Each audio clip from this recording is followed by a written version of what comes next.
मोर मरমৰ সাবস্ক্ৰাইবাৰ্স और viewers more English learning YouTube चेनेलলৈ আপোনালোকক স্বাগতম জনাইছো। মই মোৰ ভিডিঅ'বিলাকত বৰ্তমান ভয়েস চেঞ্জ সম্পৰ্কে আলোচনা আলোচনা কৰি ইতিমধ্যে মই আজি ফিউচাৰ টেন্স আহি পামহি। সো আজি মই ফিউচাৰ টেন্সৰ ভয়েস চেঞ্জ আলোচনা কৰিম। তো মই বৰ্ডত লিখি দিছো, ভয়েস বুলি লিখিছো। অৰ্থাৎ ফিউচাৰ টেন্সৰ যেটো ভয়েস চেঞ্জ, সেই ভয়েস চেঞ্জটো অলপ বেলেগ ধৰণৰ হয়। আপোনালোকে জানে যে বাকি যিবিলাক টেন্স আছিল, অৰ্থাৎ প্ৰেজেন্ট টেন্সৰ যিবিলাক ভাগ আৰু পাষ্ট টেন্সৰ যিবিলাক ভাগ আছিলে, এই ভাগবিলাকত আমি সাধাৰণতে বিভাৰ ব্যৱহাৰ কৰিছিলোঁ, তাৰপিছত ভাৰ্বৰ লগত ING ব্যৱহাৰ কৰিছিলোঁ। কিন্তু ফিউচাৰ টেন্সটো এটা সুকীয়া টেন্স, যিটো টেন্সৰ মানে এটা সুকীয়া ষ্ট্ৰাকচাৰ আছে। অৰ্থাৎ প্ৰেজেন্ট বা পাষ্ট টেন্সৰ নিচিনা ইয়াৰ ষ্ট্ৰাকচাৰ নহয়, ইয়াৰ ষ্ট্ৰাকচাৰ অলপ বেলেগ। আমি জানো যে ফিউচাৰ টেন্স বুলি কোৱাৰ লগে লগে ভৱিষ্যতৰ কোনো কাম কৰা বা হোৱা বুজায়। সো ভৱিষ্যতৰ কোনো কাম কৰা বা হোৱা বুজাবলৈ ফিউচাৰ টেন্সত সাধাৰণতে সাবজেক্টৰ পিছত আমি শ্যাল বা উইল ইউজ কৰোঁ। নিশ্চয় আপোনালোকে জানে ফিউচাৰ টেন্স বুলি কোৱাৰ লগে লগে শ্যাল বা উইল ইউজ কৰা হয়। গতিকে এই শ্যাল বা উইল ইউজ কৰাৰ লগে লগে আমাৰ যেটো আগৰ প্ৰেজেন্ট আৰু পাষ্টৰ যিবিলাক মানে ষ্ট্ৰাকচাৰ আছিলে টেন্সৰ, সেইবিলাকৰ লগত সম্পূৰ্ণ কি অলপ ডিফাৰেন্স, সম্পূৰ্ণ ডিফাৰেন্স আহি যায়, অৰ্থাৎ ডিফাৰেন্ট হৈ যায়। সো ভয়েস চেঞ্জৰ ক্ষেত্ৰতো ঠিক তেনেকুৱা।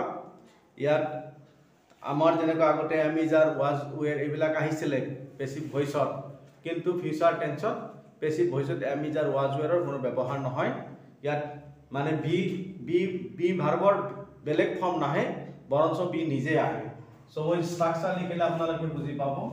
অৰ্থাৎ আজি আমি আলোচনা কৰিম ফিউচাৰ ইনডিফিনিট টেন্সৰ ভয়েস চেঞ্জ। মই লিখি দিছো future indefinite tense. Indefinite tense বুলি কোৱাৰ লগে লগে যেটো সাধাৰণ ষ্ট্ৰাকচাৰ টেন্সৰ হেতুকে বুজা যায়।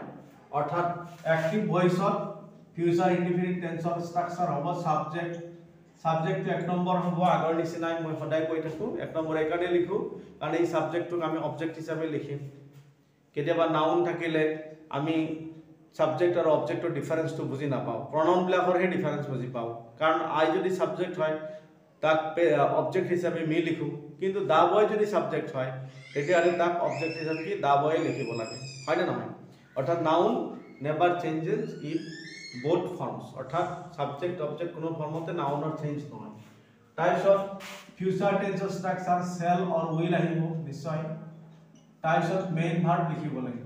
গতিকে এক্টিভ ভয়েসত যদি আমি ফিউচাৰ টেন্স লিখিম, মেইন ভাৰ্বটো কিন্তু সদায় প্ৰেজেন্ট টেন্সত লিখিব লাগে। এইটো কথা আমি সদায় মনত ৰখা উচিত, কাৰণ আমি কেতিয়াও এনেকুৱা সেন্টেন্স পোৱা নাই বা কোনো গ্ৰামাৰত লিখা নাথাকে যে আই শ্যাল ৱেন্ট বা আই শ্যাল গন, এনেকুৱা ধৰণৰ কোনো সেন্টেন্স লিখা নাথাকে।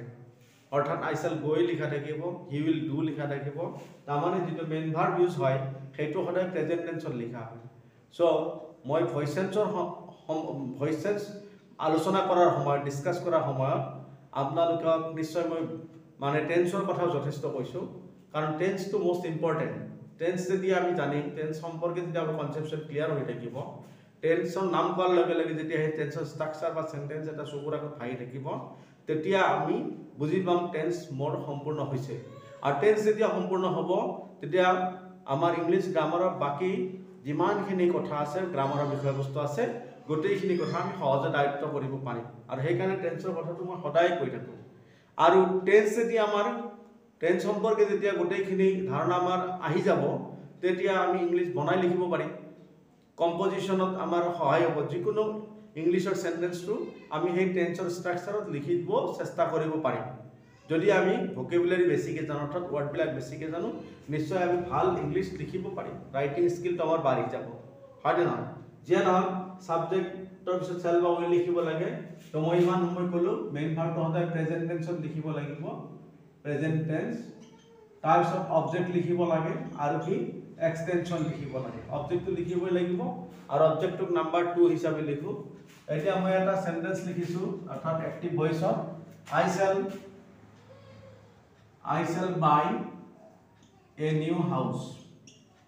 সেন্টেন্সটো কোৱা হৈছে I shall buy a new house, ই এক্টিভ ভয়েসৰ সেন্টেন্স। আকৌ আৰু এটা সেন্টেন্স লিখিছো he will teach me English. He will teach me English. So এটা active voice sentence মই লিখিছো, দুটা एग्जांपल লিখিছো আৰু এই দুটা আমি কি কৰিম passive voice structure মতে passive লৈ পৰিৱৰ্তন কৰিম. So you can see on the board এটা মই passive লিখি আছো, passive voice subject এৰ আৰম্ভ কৰিছো, কিন্তু মনত ৰাখিব এই subject নহয়, সেই object টো এক subject হৈছে. So কি লিখিলো to লিখিলো, তাৰপিছত shall or will যেটো থাকিব তাৰে যিকোনো এটা আমি লিখিব লাগিব সাবজেক্টৰ লগত এগ্ৰি হোৱাকে. তাৰপিছত এইটো টেনশন কি, এইটো টেনশন পেসিভ ভয়েসত বি আহিব. ওকে, বেলেগ নাহে, বি নিজে আহিব, বি ইটসেলফ উইল কাম. বিৰ কোনো ফৰ্ম নাহে, অৰ্থাৎ am is are was were been এইবিলাক বিৰ ফৰ্ম হয়, ভাগ হয়, ৰূপ হয়, এইবিলাক কিন্তু একোৱে নাহে, বি নিজে আহে. তাৰপিছত আপোনালোকে জানো পাস্ট পাৰ্টিসিপল সদায় ইউজ কৰিব লাগে পেসিভ ভয়েসত. So past participle form of the main verb by লিখিব লাগিব. তাৰপিছত অবজেক্ট, অৰ্থাৎ এই যেটো সাবজেক্ট আছে এই সাবজেক্টটোক আমি ইয়াতে কি লিখিম অবজেক্ট হিচাপে লিখিম. সো এটো নাম্বার 1 আৰু যদি এক্সটেনশন থাকে আমি লিখি দিম. সো এতিয়া বুজি পালে নিশ্চয়. এই সেন্টেন্স দুটা এতিয়া আমি কি কৰিম পেসিভলৈ পৰিৱৰ্তন কৰিম আৰু কৰাৰ লগে লগে পৰিৱৰ্তনবিলাক আপোনালোকে বুজি পাব. অৰ্থাৎ I shall buy a new house, ইয়াৰ যেটো object hall a new house, ইয়াক আমি সাবজেক্ট বনালো, অৰ্থাৎ a new house সাবজেক্ট হিচাপে লিখি এতিয়া কথাটো হল আই লগত shall হৈছিলে, এতিয়া নিউ হাউসৰ লগত কি আহিব এই কথাটো অলপ মনত কৰিব লাগে. অৰ্থাৎ আমি জানো যে আই আৰু উইল লগত shall আহে সাধাৰণ অৰ্থত লিখিত ৰিটেন ইংলিশত, আৰু বাকি যিবিলাক আমাৰ কি আছে সাবজেক্ট আছে আটাইবোৰ সাবজেক্টৰ সৈতে কি আহে উইল আহে. গতিকে এই হাউসৰ লগতো কি আহিব উইল আহিব. আকৌ বি আছে লিখি দিলো. So any house will be, তাৰপিছত বাই পাস্ট পাৰ্টিসিপল, ভাৰ্বৰ হতে পাস্ট পার্টিসিপল বট লিখিব লাগিব. So a new house will be bought by মি, আইৰ অবজেক্ট কি মি. এইটো বেছি ভয়েস হৈ গল, নিশ্চয় আপোনালোকে বুজি পাইছে চেঞ্জটো কেনেকৈ হৈ গল. ওৰে সেকেন্ড সেন্টেন্সটো মই আকৌ চেঞ্জ কৰিম. So you can see on the board here আমি এই সেন্টেন্সটো পঢ়িলে কিন্তু দেখিবলৈ পাম এই সেন্টেন্সৰ যেটো ভাৰ্ব আছে এইটো টিচ ভাৰ্বৰ দুটা অবজেক্ট আছে. দুটা অবজেক্ট মানে কি, যদি প্ৰশ্ন কৰা হয় যে তেওঁ মোক কি শিকাব, উত্তৰ দিব ইংলিশ. ওকে, সো কি বুলি প্ৰশ্ন কৰিলে এটা উত্তৰ আছে এইটো ইংলিশ হ'ব. আৰু কাক অৰ্থাৎ অবজেক্ট ওলাবলৈ সদায় আমি জানো কি বা কাক বুলি প্ৰশ্ন কৰিব লাগে ভাৰ্বক. নিশ্চয় এই কথাটো সদায় মনত ৰাখিব. আৰু বহুত ক্ষেত্ৰত আমাৰ ষ্টুডেন্ট আছে বা বহুত ক্ষেত্ৰত এনেকুৱা মানুহ আছে যে অবজেক্ট বিচাৰি উলিয়াব নোৱাৰে সেন্টেন্সত. অৰ্থাৎ ভাৰ্বটো ট্ৰানজিটিভ হয় নে ইনট্ৰানজিটিভ হয়, অৰ্থাৎ সকৰ্মক ক্ৰিয়া হয় নে অকৰ্মক ক্ৰিয়া হয়, কেতিয়াবা বিচাৰি উলোৱাটো টান হয়. আৰু তাৰ কাৰণে কেতিয়াবা ভয়েস চেঞ্জ কৰিব নোৱাৰে. অৰ্থাৎ কি বা কাক বুলি কোৱেশ্চন কৰি যদি উত্তৰ পোৱা যায় তেতিয়াহ'লে তাৰ অবজেক্ট আছে, তাৰ ভয়েস চেঞ্জ হয়. আৰু কি বা কাক বুলি প্ৰশ্ন কৰি সঠিক উত্তৰটো বিচাৰি উলিয়াব জানিব লাগিব. So how to find out an object বুলি কোৱাৰ লগে লগে আমি ভাৰ্বক কি বা কাক বুলি কোৱেশ্চন কৰিম. কোৱেশ্চন কৰিলে যদি কিবা উত্তৰ পাও সেইটোই অবজেক্ট হ'ব. গতিকে কি বুলি প্ৰশ্ন কৰিলে এটা সেন্টেন্সৰ উত্তৰ ওলাব পাৰে, আৰু কাক বুলি প্ৰশ্ন কৰিলে এটা সেন্টেন্সৰ উত্তৰ ওলাব পাৰে.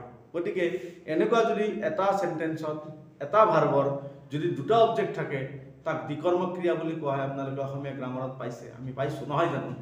গতিকে ইয়াতে যদি আমি প্ৰশ্ন কৰো কি শিকায়, ইংলিশ শিকায়, কি শিকাব ইংলিশ শিকাব.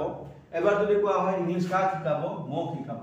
সো ইয়াতে দুটা অবজেক্ট আছে, দুটা অবজেক্ট আছে এই সেন্টেন্সটো. গতিকে যিকোনো এটা অবজেক্টক আমি সাবজেক্ট বনাব পাৰো. তাৰ প্ৰথম সাবজেক্ট অবজেক্টকে আনিলো, অৰ্থাৎ আই, মি সাবজেক্ট বুলি কি হ'ব আই লগত কি হ'ব শ্যাল. এই কথাটো মই বুজাব বিচাৰিছো. ইয়াতে আই শ্যাল বাই আছিলে, কিন্তু আমি যেতিয়া পেসিভ কৰিলো এ নিউ হাউস উইল আহিলে, কাৰণ আই লগত শ্যাল হয় না. আকৌ হি লগত উইল হৈ যায়, কিন্তু এবাৰ সাবজেক্ট আই লিখিছো, গতিকে আই লিখাৰ লগে লগে কি আহি গ'ল শ্যাল আহি গ'ল, হয় না নহয়.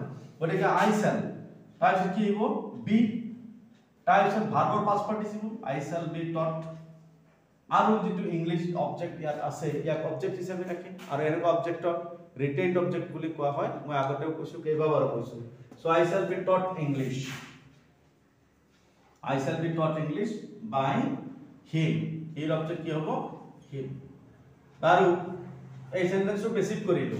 এইবাৰ ধৰক পৰীক্ষাত এই সেন্টেন্সটো আহিলে, এতিয়া কোনোবা ষ্টুডেন্টে কি কৰিলে I shall be taught English by him, tick mark দিলোঁ অৰ্থাৎ সেন্টেন্সটো কাৰেক্ট হৈছে পেসিভ হৈছে কিন্তু কোনোবা ষ্টুডেণ্টে কি কৰিলে এবাৰ আই অৰ্থাৎ মিক্স অবজেক্ট হিচাপে ধৰা নাই মিক্স সাবজেক্ট কৰি আই কৰা নাই অৰ্থাৎ সিপ মিক অবজেক্ট হিচাপে ধৰি আই সাবজেক্ট কৰা নাই এবাৰ অবজেক্ট লৈছে কি ইংলিশ গতিকে এবাৰ ইংলিশ যদি অবজেক্ট হয় তাক আমি সাবজেক্ট বনাব পাৰিম গতিকে এবাৰ সেন্টেন্সটো মই ইংলিশৰে দেখাই দিছো টু ইমপ্লাইজ এগেইন কি ইংলিশ আগত আনিলো ইংলিশৰ লগত কি আহিব আকৌ উইল আহিব সো ইংলিশ উইল বি আহিব ভাৰ্ব পাস্ট পাৰ্টিসিপল আমাৰ নিচিনাকৈ আহিব so English will be taught me to মিৰ জাগাতে থাকিব কিন্তু এনেকুৱা যেতিয়া এনিমেট অৰ্থাৎ আমাৰ জীৱধাৰী অবজেক্ট থাকে আৰু যেতিয়া এটো কিন্তু ডাইৰেক্ট অবজেক্ট বুলি ক'ব ডাইৰেক্ট অবজেক্ট যেতিয়া আমি সাবজেক্ট হিচাপে লৈ বেছি ভয়েস কৰিম তেতিয়া ইনডাইৰেক্ট অবজেক্টটো অবজেক্ট হিচাপে তাৰ জাগাত থাকিব কিন্তু তাৰ আগতে এটা এপ্ৰোপ্ৰিয়েট প্ৰিপজিশন ইউজ কৰিব লাগে তেতিয়া সেন্টেন্সটো ভাল হয় শুদ্ধ হয় লগতে শুৱলা হয় তাৰ কাৰণে কি লিখিম English will be taught to me এবাৰ অকল মি লিখাৰ পৰিৱৰ্তে কি লিখিম মি লিখাৰ পৰিৱৰ্তে এটা এপ্ৰোপ্ৰিয়েট প্ৰিপজিশন কেতিয়াবা ফৰ আহিব পাৰে ওকে সো মিৰ আগত কি লিখিম to so English will be taught to me by him by him আগত যেনেকুৱা আছিল ইয়াতেও ঠিক তেনেকুৱাই থাকিব সো নিশ্চয় আপোনালোকে বুজি পালে ফিউচাৰ ইনডিফিনিট টেন্সৰ ভয়েস চেঞ্জ কি দৰে কৰা হয় অৰ্থাৎ shall বা will থকা সেন্টেন্সত কি দৰে আমি ভয়েস চেঞ্জ কৰিব পাৰো তাৰ গোটেইখিনি কথা মই বৰ্ডত স্ট্ৰাকচাৰ হিচাপে লিখি দিছো প্ৰথমে আপোনাৰ চাব এক্টিভ ভয়েস অৰ্থাৎ ফিউচাৰ ইনডিফিনিটৰ एक्टिव वॉइस माने सब्जेक्ट shall বা will মেইন ভাৰ্বৰ present tense object extension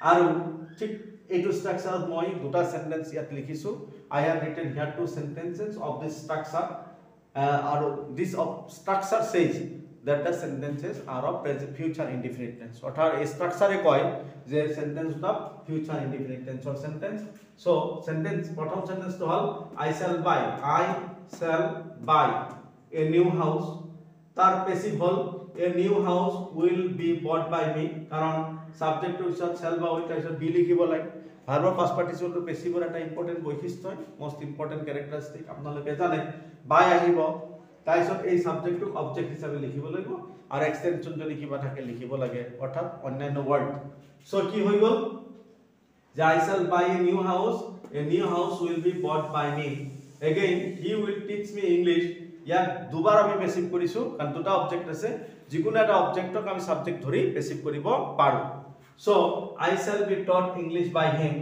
again English will be taught to me by him so নিশ্চয় বুজি পাইছে active passive of future indefinite tense এতিয়া মই আৰু কেইটামান সেন্টেন্স মই বৰ্ডত লিখিম যেকেইটা মই প্ৰ্যাকটিস কৰি আপোনালোকক বুজাই দিম অৰ্থাৎ আলোচনা কৰি যাতে এই পেসিভ ভয়েস অৰ্থাৎ ফিউচাৰ ইনডিফিনিটৰ পেসিভ ভয়েসত আমাৰ কোনো ধৰণৰ কনফিউজন বা ডাউট না থাকে সো মই গটেখিনি মুছি দিছো মুছি দি এবাৰ মই shall will থকা সেন্টেন্স লিখিম তাৰে কিছুমান অ্যাক্টিভটো থাকিব পাৰে কিছুমান পেসিভটো থাকিব পাৰে সো আপোনালোকে চাব number 1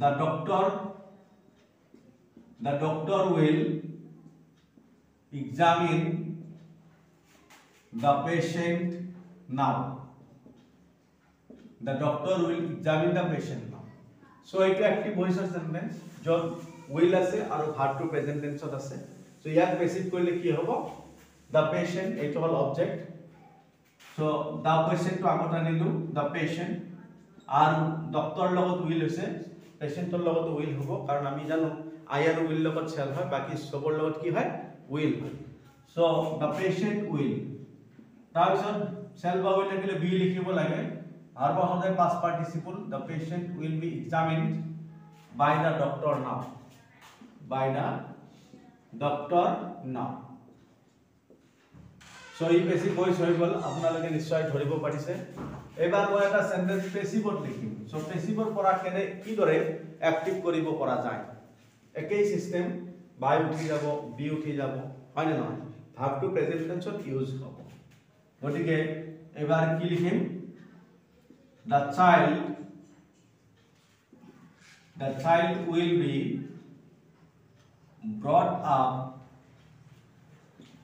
child will be brought up by a nurse with love and care, with love and care এটা ধুনিয়া সেন্টেন্স লিখিছো অর্থাৎ এই চাইল্ডটো কি কৰিব এগৰাকী নাৰ্ছৰ দ্বাৰাই তুলি লোৱা হ'ব লাভ এণ্ড কেয়াৰ অৰ্থাৎ মৰম আৰু যত্নৰে সো এটো দেখিলেই গম পোৱা যায় যে এটো পেসিভ ভয়েসৰ সেন্টেন্স কাৰণ ইয়াতে কি আছে বি আছে আৰু বাই আছে সো বি আৰু বাই কাটি দিব লাগিব ডিলিট হ'ব অৰ্থাৎ ড্ৰপ হ'ব আমি নিলিখো বাই পিছত যেটো অবজেক্ট আছে ই সাবজেক্ট হ'ব গটে বাই পিছত অবজেক্ট কি আছে এ নাৰ্স আছে গটিকে আহি গল এ নাৰ্স লগত কি আহিব উইলে আহিব তাৰ পিছত যেটো ভাৰ্ব আছে এটো ব্ৰট ইয়াৰ প্ৰেজেন্ট টেন্স ইউজ কৰিব লাগিব সো ব্ৰটৰ প্ৰেজেন্ট টেন্স কি ব্ৰিং সো ব্ৰিংৰ লগত আপ আছে এটো এটা ফ্ৰেজ হয় ব্ৰিং আপ মানে খুলি লোৱা বা ডাঙৰ দীঘল কৰা so a nurse will bring up the child subject verb object দেখিব লাগিব দা চাইল্ড তাৰ পিছত এক্সটেনশনত কি আছে with love and care so with love and care ji ase ami likhi dilu so nishoy buji paise je okol ami active or pora passive koribo paro tenokha nohoy amak jodi kuna ta sentence passive or pora active koriboloi die eitu ami koribo paro orthat active or pora passive korate amar kaam nohoy je ami tense voice buji paisu আৰু এতিয়া এক্টিভৰ পৰা passive কৰিব দিছে হেবিলাকো কৰিব পাৰো আকৌ পেসিভৰ পৰা active কৰিব লাগে সেই সেন্টেন্সও আমি চেঞ্জ কৰিব পাৰো কাৰণ এতিয়া আমি ভয়েস সম্পৰ্কে বহুতখিনি কথাই জানিছো সো আৰু দুটা মান एग्जांपल লিখিম কাৰণ যিমানে আমি প্ৰ্যাকটিস কৰিম সিমানে আমাৰ কি হ'ব সিমানে আমাৰ নলেজ বাঢ়ি যাব বা আমি পাৰফেকশনটো পাম আজি টেট পৰীক্ষা হৈ গল আপোনালোকে জানে 31 অক্টোবৰ আজি টেট পৰীক্ষা হৈ গল আজি টেটৰ যেটো আবেলিৰ পৰীক্ষা হৈছে তাতে এটা সেন্টেন্স দেখিলে ডেস মোর ডেস মেরিয়ার অর্থাৎ তাতে আর্টিকেল ভরাবলৈ দিছে গতে নিশ্চয় আপোনালোকে জানে দা মোর দা মেরিয়ার দুটা জায়গাতে কি হ'ব দা হ'ব কি হ'ব দা হ'ব দা মোর দা মেরিয়ার ঠিক তেনেকৈ আমি ইংৰাজীত এখাৰ কথা আছে দা মোৰ ইউ ৰিড দা মোৰ ইউ উইল লাৰ্ন একে সিস্টেমত আপুনি যিমানে পঢ়িব সিমানে শিকিব গতিকে সেই সূত্ৰে আমি ক'ব পাৰো দা মোৰ ইউ প্ৰ্যাকটিস দা মোৰ ইউ উইল বি পাৰফেক্ট অৰ্থাৎ আপুনি যিমানে প্ৰ্যাকটিস কৰিব সিমানে কি পাৰফেক্ট হ'ব সম্পূৰ্ণতা আপুনি অৰ্জন কৰিব পাৰিব সো প্ৰ্যাকটিস কৰাত আমাৰ কোনো আপত্তি নাই কৰি থাকিম হয় না নহয় এবাৰ এটা কোৱেশ্চন লিখিছো we shall look into the matter thoroughly we shall look into the matter thoroughly অর্থাৎ আমি বিষয়টো পুঙ্খানুপুঙ্খভাৱে পৰীক্ষা কৰি চাম এটা অ্যাক্টিভ ভয়েসৰ সেন্টেন্স সো ইয়াৰ কিটো অবজেক্ট এটো কি দা ম্যাটাৰ ইয়াক আনিলো সাবজেক্ট বনালো দা ম্যাটাৰ ওকে দা ম্যাটাৰ তাৰপিছত দা ম্যাটাৰ লগ কি আহিব বেছি কৈ না থাকো আগতে কলুই দা ম্যাটাৰ লগ উইল আহিব বি লিখিব লাগিব বেছিবা লুকৰ পাস্ট পাৰ্টিসিপল কি looked into তাৰপিছত বাইটো আহিব বাই আস লিখিলো তাৰপিছত thoroughly okay the matter will be looked into by us thoroughly নিশ্চয় পেসিভ হৈ গল সো আৰু এটা সেন্টেন্স লিখি মই ফিউচাৰ ইনডিফিনিট টেন্সৰ ভয়েস সেন্সৰ আলোচনা সামৰণি মাৰিম সো এটো আকৌ পেসিভত লিখিম ওকে এটো পেসিভত লিখিম এটো সেন্টেন্স লিখি আছো my videos will be watched by you regularly okay এটা এনেকুৱা সেন্টেন্স লিখিছো যেটো মিনিং হ'ব কি যে মোৰ ভিডিও বিলাক আপোনালোকৰ দ্বাৰা নিয়মিতভাৱে চোৱা হ'ব ওকে গতিকে ই পেসিভ ভয়েসত আছে যত বি আছে আৰু কি বাই আছে সো অ্যাক্টিভ করতে বি না থাকে বাই না থাকে কিন্তু বাই পিছত যেটো ইউজ হৈছে এটো অল অবজেক্ট ইয়াক আমি কি কৰিম সাবজেক্ট বনাম সো ইউ টু সাবজেক্টত আহিব ইউ লিখিলো আৰু উইল আছে লিখিলো ইউ উইল তাৰপিছত বি গুচি যাব ভাৰ্বটো কিন্তু প্ৰেজেন্ট টেন্সত ইউজ কৰিব লাগিব ইউ উইল ওয়াচ তাৰপিছত মাই ভিডিওস ই হল অবজেক্ট সাবজেক্ট আছিল তাক অবজেক্ট বনালো you will watch my videos regularly অর্থাৎ আপোনালোকে মোৰ ভিডিও বিলাক নিয়মিতভাৱে চাব সো এইটো অ্যাক্টিভ ভয়েসৰ সেন্টেন্স হৈ গ'ল সো এবাৰ মই আকৌ এবাৰ আপোনালোকক সেন্টেন্স কেইটা কৈ দিছো অ্যাক্টিভ পেসিভ অৰ্থাৎ ফিউচাৰ ইনডিফিনিটৰ আৰু এইখিনি কৈ মই মোৰ ভিডিওটো সামৰণি মাৰিম হল এবাৰ কি future indefinite tense you know the doctor will examine the patient now the patient will be examined by the doctor now the child will be brought up by a nurse with love and care a nurse will bring up the child with love and care so we shall look into the matter thoroughly the matter will be looked into by us thoroughly number 4 and the last one my videos will be watched by you regularly you will watch my videos regularly so আজিৰ video মই এইখিনিতে সম্পূৰ্ণ কৰিছো আৰু শেষ কৰিছো গটিকে আপোনালোকে মোৰ ভিডিওবিলাক চাই থাকি মোক উৎসাহিত কৰাৰ কাৰণে মই আপোনালোকক ধন্যবাদ জ্ঞাপন কৰি মোৰ ভিডিওটো এইখিনিতে সমাপ্ত কৰিছো